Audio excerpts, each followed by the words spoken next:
Alright, everybody, welcome to another stream, a tabletop review brought to you by Tabletop Junkie. And we're not going to get too much into why I'm late. Given when the date and time of this video, it has to be apparently clear why I'm late, honestly. With everything that's going on, because the tabletop community is really in a bit of an uproar right now. But we're not going to get into that, like I said. There's other videos that I have that you can check on my channel that actually will talk about that a little bit. Won't get too much into it because I'm Tabletop Junkie. I like to do happy things. So we got Colin, who's been waiting very patiently. Colin, thank you so much for being in the audience for this Call of Cthulhu Grand of Grimoire review. Yes, the Grand Grimoire of the Cthulhu Mythos review. So let's dive into this for a minute. Literally, it might be just a minute long. So, what is the Grand Grimoire of the Cthulhu Mythos? Well, let me put it to you this way. I have one actual answer, and I will actually give it to you right now. It has every spell in the Cthulhu Mythos. Now, what does the book get into? The book gets into lunar cycles. It gets into different types of spells, and it gives you, it actually gives you the symbols for those spells, and then it goes through the entire spell list from A to Z. That is literally the entire book. So it gives you types of spells, lunar cycles, and when the spells would be at the better effect, and it will have symbols for each and every spell because some spells fall under more than one type.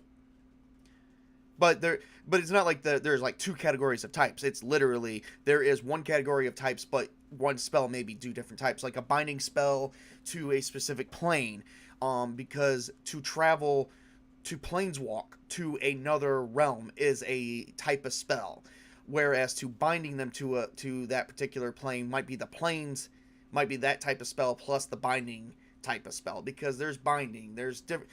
I'm not even going to get into all the different types. This is something you guys are going to have to really get into. Is the Grand Grimoire really worth buying? It is. I don't even think I spent very much money on it. Let me see what I did spend, because I did buy it from a site. And I know this is kind of a crappy review, I feel like, but it's like there's really not much to the Grand Grimoire. I mean, it is exactly how you expect it to be. It is currently $40. And I think somebody sent me a message. Yes, they thought it'd be worth more because the Grand Grimoire it is a very good component. Very good component. It has over 550 spells of dire consequences, secrets, and unfathomable power. Now, I can't even say that word. Forget it. So, you have the name of the spell. You have the spell type. There is how much time it takes to casting. It has the description, and it has the cost.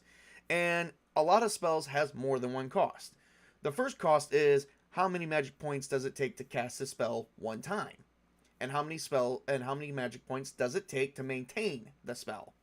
Now, there's that, and there's also sanity points. How many sanity points do you lose using the spell? And how many sanity points do you lose to maintain the spell? There is somewhat a difference in between that. So, basically, spells should not be casted. They are very dangerous in Call of Cthulhu. This is not your typical Castles and Crusades game where you're playing like, I'm gonna play a wizard and have a spell book. This is not that.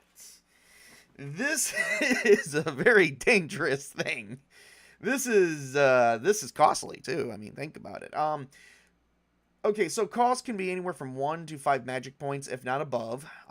Mind you, magic points I think does topple out at 20, because it's 1/5 of your normal power. So if your power is 100, you can have 20. So yeah, 20 is max. But no human being has 100 power right off the back. I think that the biggest power you can start off with, let's see. Power, I believe, is, I want to say, 2d6 plus 6. So no matter what, it's either going to be 3d6 or 2d6 plus 6. So no matter what, 18 is going to be your highest, and you times it by 5. Okay, so 90. 90 is your highest you can go. And 1/5 of 90 really is 18. So yeah, you could have quite a bit if you get high rolls.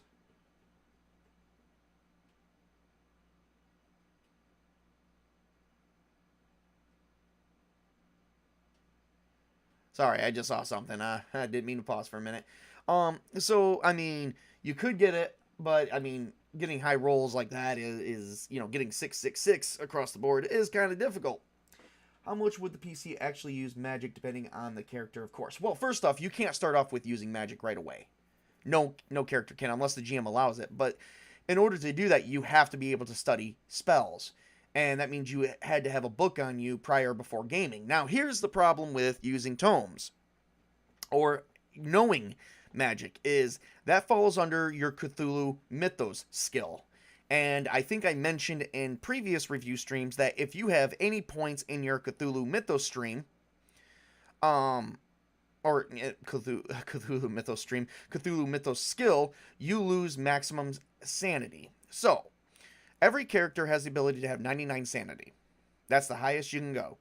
Every character doesn't start off with that, but you can get up to that. But if you have any percentage, even 1%, if you have your Cthulhu Mythos skill at 1%, then that's 99 minus 1. So that means your highest now is 98. If you have, which could be dangerous if you think about it, because what if you have it at 25%? And you're thinking like, oh man, I'm going to sling spells everywhere. Well, that's 99 minus 25. That means the highest maximum sanity you can have is 74.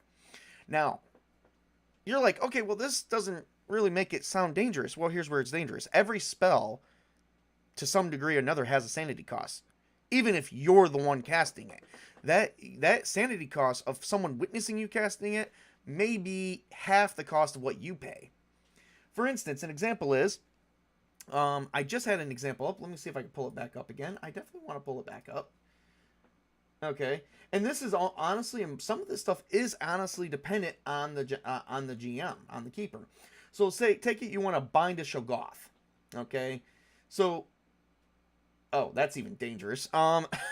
Okay, that's even dangerous. Think about it like this: if there's a Shoggoth in your midst and you're seeing it for the first time, and you make a roll and you fail that roll, and it would be an intelligence roll, you lose sanity just for seeing the Shoggoth.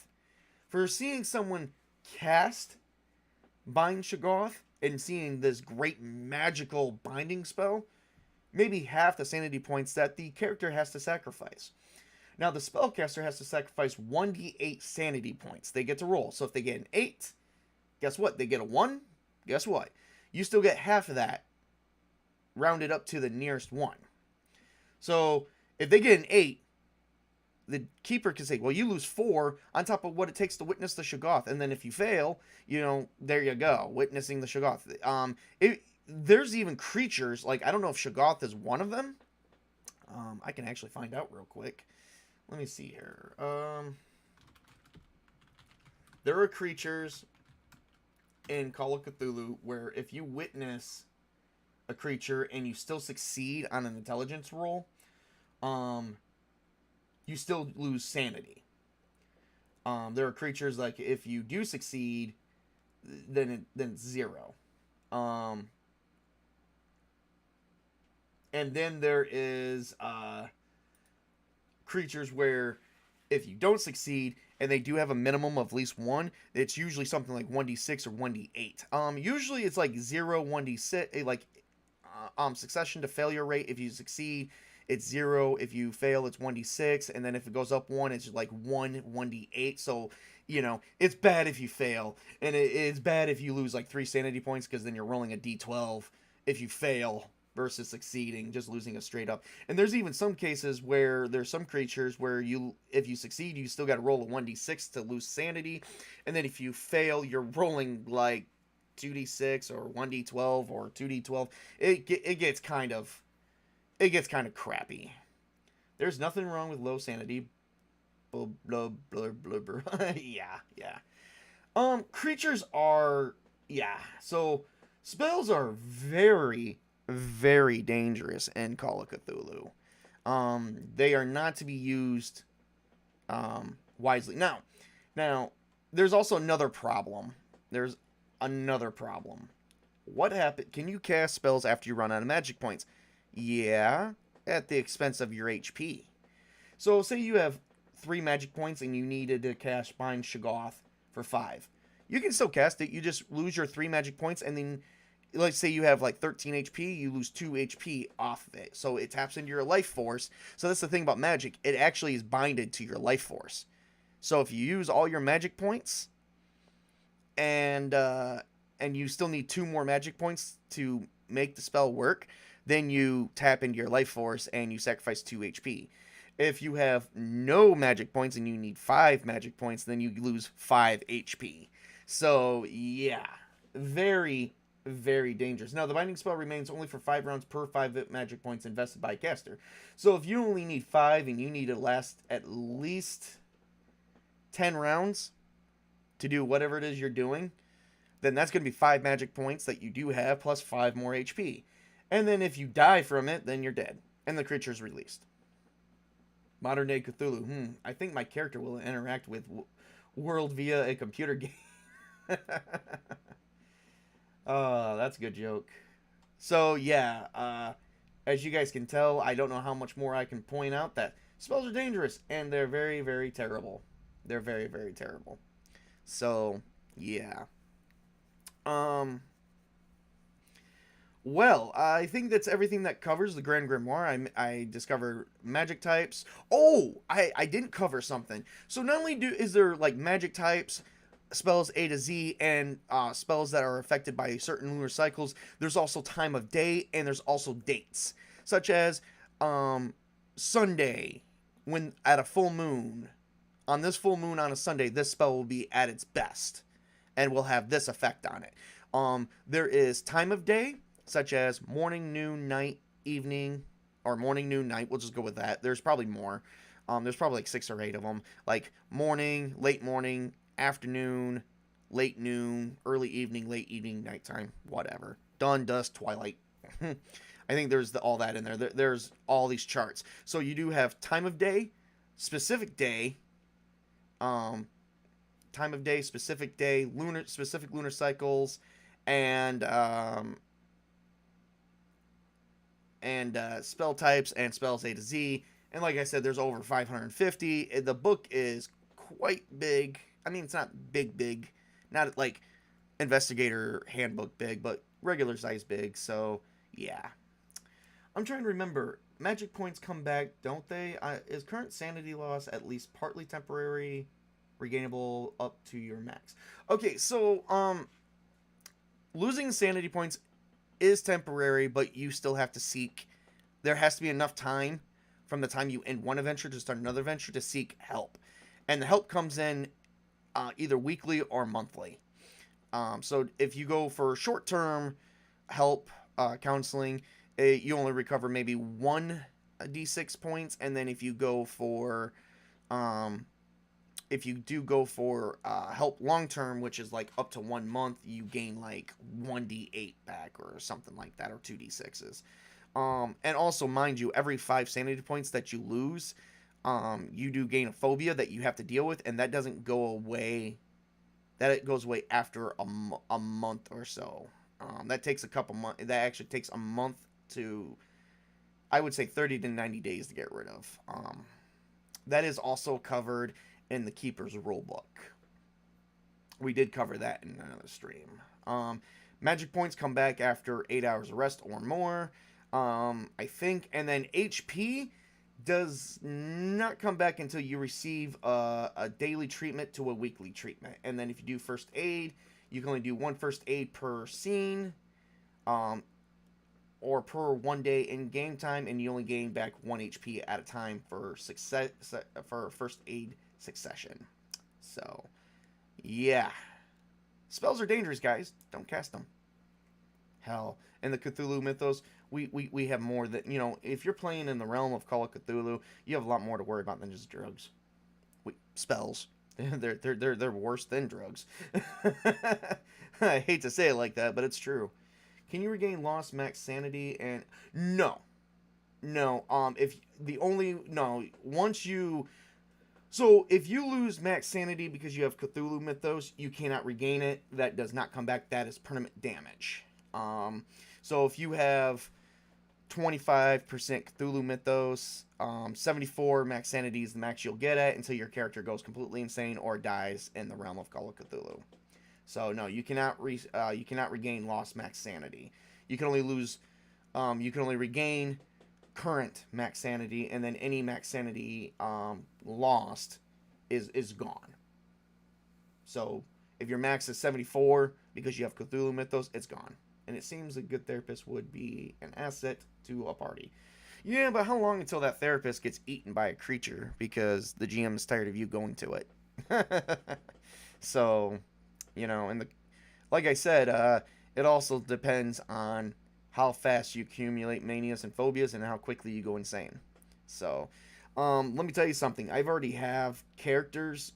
I played one session with 5 people, and they're already going insane. I've played one session with another group of 5 people. They went insane before the first session even ended, and they actually ended up in the psych ward. Spells are bad. Okay, spells are bad. And the voice of Mr. Mackey, of course. Alright, well, that's everything that I have at this time. I'd like to say, Witch King, thank you so much for showing up. I do apologize if I didn't address your comment. I was just trying to get through this review. And trying to stay off topics that don't need to be mentioned right now, because this is a review stream, so... Oh, boy. I think we covered everything that's in the Grand Grimoire. I mean, it's not a... This book is actually not overly complex. It's very easy to follow. Definitely if you want your, you can even make up tomes with like 10 spells a piece. Throw them in there and you find this tome. By the way, let's cover that for a minute. So if you have one spell in a tome, how much sanity loss does it take you to read and study that spell? I'm going to tell you, 1d4 per spell, I think. There was actually another streamer who did something about that, and they will tell you how much it costs to study and read a spell. And usually to read a spell or to understand a spell, and to lose sanity points from initially reading it and gaining your Cthulhu Mythos is anywhere from 1d4. It's either 1d4 to 1d6 or like 1d4 to 1d8 or something like that, or it's literally the sanity cost of what it costs to cast a spell. So to read and study a spell to be able to cast it still is 1d8 sanity lost. And then to fully gain mastership over that spell, to study for like one spell, you gain 5%, anywhere from 1 to 5% of Cthulhu Mythos. So if you have a spell book with like 10 spells in it, that wouldn't be very practical, because you gain 5 to, you can gain 1 to 5, so you'll already have 50% Cthulhu Mythos, but then you can only have 45 max sanity that you'll never get back ever again. So yeah, again, spells are very dangerous. Hopefully someone will gaining a spell book early on, and I was like, okay, if I have to make up a tome, I'm gonna throw in 2 or 3 different spells, and here you're screwed. So that is one of the things I'm not fond of about Call of Cthulhu. Characters may not last that long. Yeah, but it is fun to see how they squirm and go insane, though. At least for me, it is. I think I'm evil. We ain't gonna talk about that. Anyway, well, that's everything that I have for this stream, so stay tuned on my Twitter page for more. I have more stuff coming up. Things are going to be looking bright for the future, so let's keep going, everybody, and this is going to be a great year, and so far it's a great year for streaming, even for me. So Witch King, Colin, thank you so much for tuning in. We will see each other very shortly and soon, and for everybody else who tuned in, thank you so much for supporting me. And remember, work hard, play hard, game hard. As always, game on, everybody. My famous Tabletop Junkie salute. Have a great and wonderful day.